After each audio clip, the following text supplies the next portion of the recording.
Jadi pada periode El Nino tersebut produksi padi menurun, harga beras internasional meningkat, dan inflasi meningkat.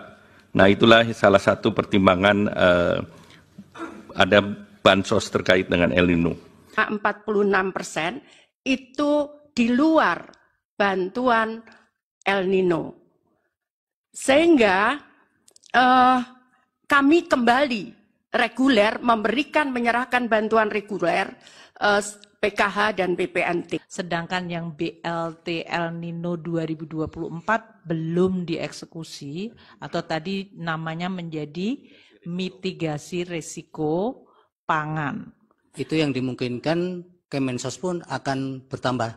Akan ditambahkan anggarannya, namun tadi Bu Mensos mengatakan belum memulai. Sampai hari ini kami di Kementerian Keuangan belum mendapatkan dokumen dari Kemensos untuk bisa mengeksekusi bantuan mitigasi pangan tersebut.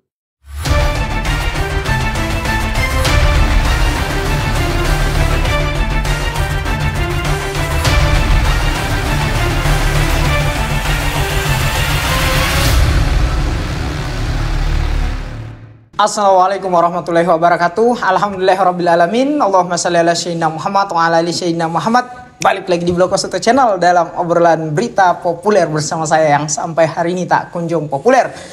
Sahabat-sahabat Blog 1 Channel, semoga terus dalam keadaan sehat walafiat dan terus dalam lindungan Tuhan Yang Maha Esa. Amin ya rabbal alamin. Nah, hari ini kita akan obrolkan sedikit mengenai apa yang kemudian menjadi proses persidangan di Mahkamah Konstitusi ya, yang sudah memasuki hari keempat, kurang lebih 4 ya sahabat-sahabat sekalian, di mana agenda hari ini adalah tentang mendengarkan kesaksian ataupun keterangan dari para menteri pembantu Pak Joko Widodo. Nah, ada beberapa poin sederhana nih sahabat-sahabat sekalian yang bisa menjadi obrolan kita ya, di mana bagian pertama penjelasan dari masing-masing menteri ya, yang menurut saya kaku dan seminarable banget gitu ya, yang sangat normatif, yang sebagaimana mestinya memang menjadi poin penyampaian dari menteri-menteri ini.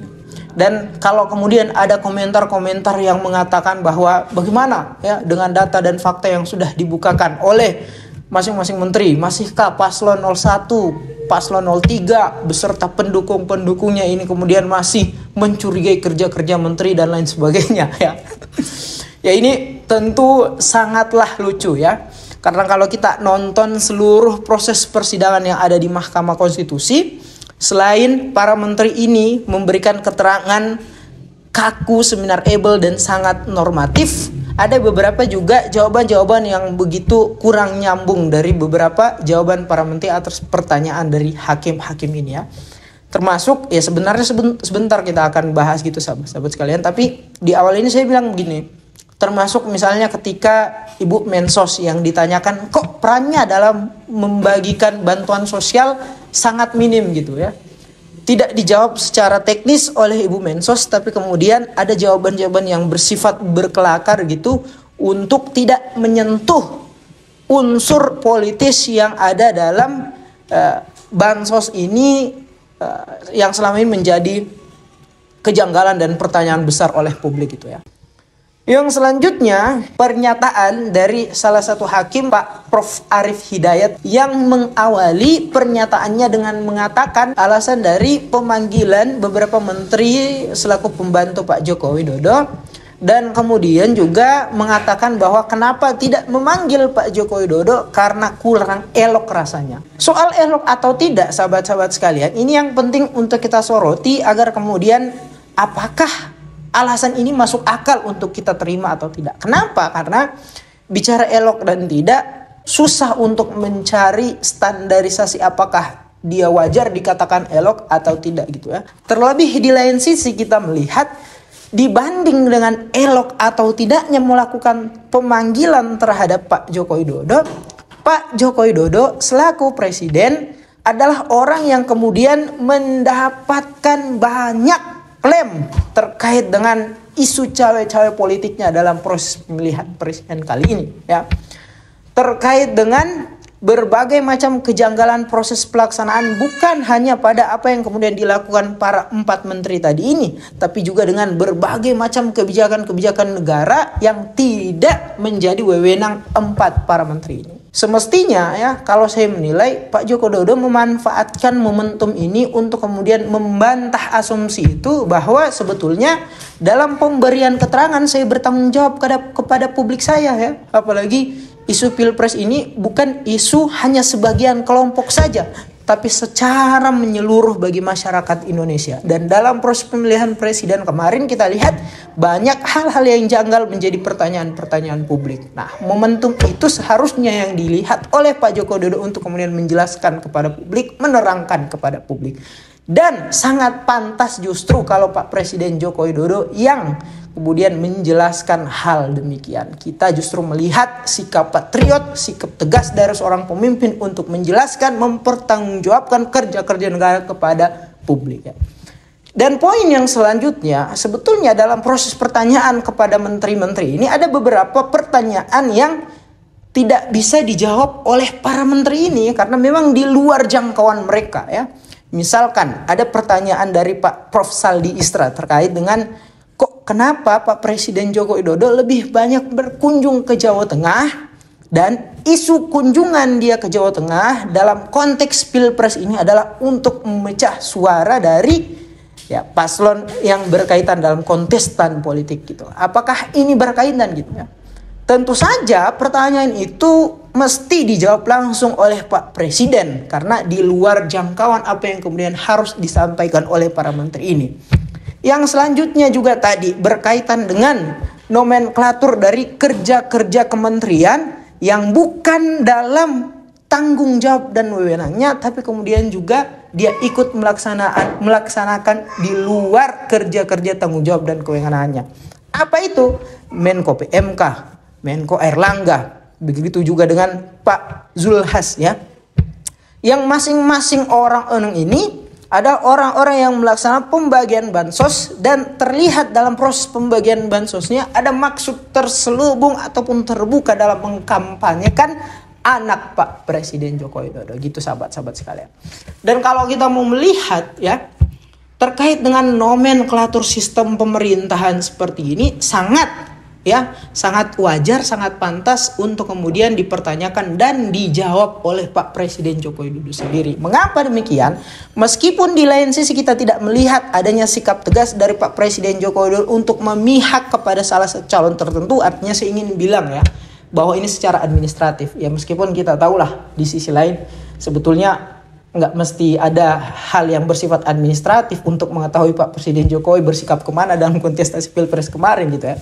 Tetapi kalau kita membandingkan dengan beberapa menteri yang ia merupakan bagian dari pemerintahan dan dia juga terasosiasi kepada partai yang terkoalisi dengan paslon 02, jadi sangat wajar kerja-kerjanya gitu ya.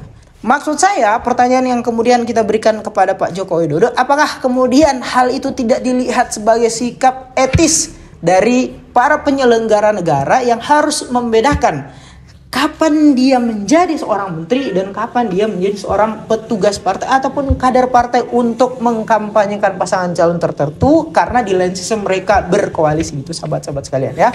Nah ini yang agar tidak menjadi presiden buruk ke depannya dalam sistem pemerintahan kita mentolerir ada para penyelenggara negara yang berwujud penyelenggara negara tapi di satu waktu, satu momen mereka juga sebagai kader partai. Itu yang mesti kita dengarkan keterangan dari Pak Presiden Jokowi. Dan menarik juga mendengar keterangan dari Ibu Sri Mulyani yang di awal tadi sudah saya singgung terkait dengan penjadwalan atau penganggaran bansos ini jauh sebelum hari pencalonan presiden gitu. Ya memang terlihat Ibu Sri Mulyani menjelaskan sebagai seorang yang lebih banyak bergelut terkait analisis data dan angka-angka dibanding dengan hal-hal yang berbau politis. Kita jangan lupa sahabat-sahabat sekalian bahwa apa yang kemudian menjadi jawaban atau keterangan dari Ibu Sri Mulyani tidak kemudian secara menyeluruh membantah segala macam unsur politik yang kemudian dilakukan oleh lingkar kekuasaan ya. Karena saya ingin bilang bahwa justru jauh-jauh hari sebelum juga kemudian penganggaran yang Ibu klaim adalah jauh-jauh hari sebelum proses pencalonan, jauh-jauh hari dibanding kedua itu saya ingin bilang bahwa sudah ada deal-dealan politik antara Pak Jokowi dan Pak Prabowo. Dan ini adalah isu yang menjadi isu yang hangat dan umum diperbincangkan oleh masyarakat ya.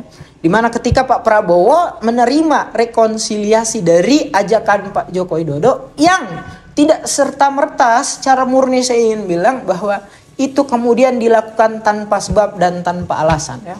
Saya yakin kalau kita mau mengimprovisasi nih sahabat-sahabat sekalian ya, atau mengimpersonate, jadi awali dengan Pak Joko Widodo ataupun timnya ketika Pilpres 2019 melihat ada begitu polarisasi dua kubu ataupun beberapa kubu dalam proses pemilihan presiden di tahun 2019 yang akan mengancam, yang akan menjadi potensi berbahaya bagi proses perjalanan kekuasaan Pak Jokowi ke depannya ya. Sehingga ya tentu saja dia harus mengajak lawan dari kontestan Pilpres 2019 kemarin, yaitu Pak Prabowo, agar kemudian dari tingkat elit, dari tingkat pemimpin mereka bahkan sudah diamankan, apalagi orang-orang di kalangan bawah gitu ya. Ya ternyata memang sebetulnya strategi itu tidak secara menyeluruh berhasil, karena masih banyak juga kok orang-orang yang justru makin jengkel kepada langkah atau sikap politik Pak Prabowo. Nah, dalam proses deal-dealan itu tentu saja ada kemudian langkah-langkah taktis yang akan dilakukan untuk mengamini, menunaikan, menyelesaikan deal-dealan politik tersebut. Di mana Pak Joko Widodo pasti menganggarkan kepada Pak Prabowo, saya jaminkan hari ini kalau Anda ikut dalam lingkar kekuasaan, lingkaran kabinet saya, Pilpres tahun depan, Pilpres 5 tahun depan, Anda jadi presiden.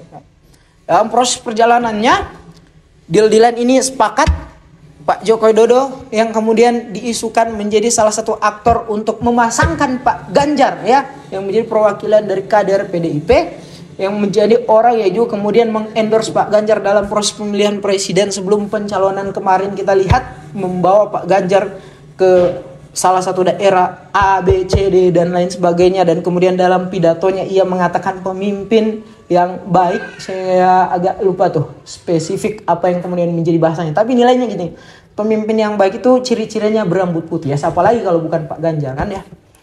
Nah, dalam proses perjalanannya ketika Pak Joko Widodo ingin mengidekan untuk memasangkan Pak Prabowo sebagai presiden dan Pak Ganjar sebagai wakil presiden, di lain sisi kita melihat tentu saja ada penolakan dari PDIP yang melihat bahwa kita sebagai partai besar, kita sebagai pemenang kontestasi Pilpres maupun Pileg dalam beberapa tahun terakhir, kok mau-maunya di kontestasi 2024 ini menjadi hanya sebatas wakil saja ya.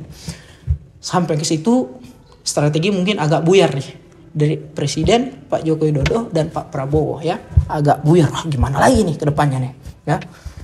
Akhirnya di antara gap tadi ini ada konflik yang makin membesar dan makin memanas gitu ya. Di mana PDIP melihat dari apa yang menjadi keterangan-keterangan kader-kader PDIP ini, bahwa mereka tidak menerima apa yang menjadi keinginan perpanjangan masa jabatan Presiden Joko Widodo, begitu juga dengan perpanjangan masa periodisasi 3 periode ya.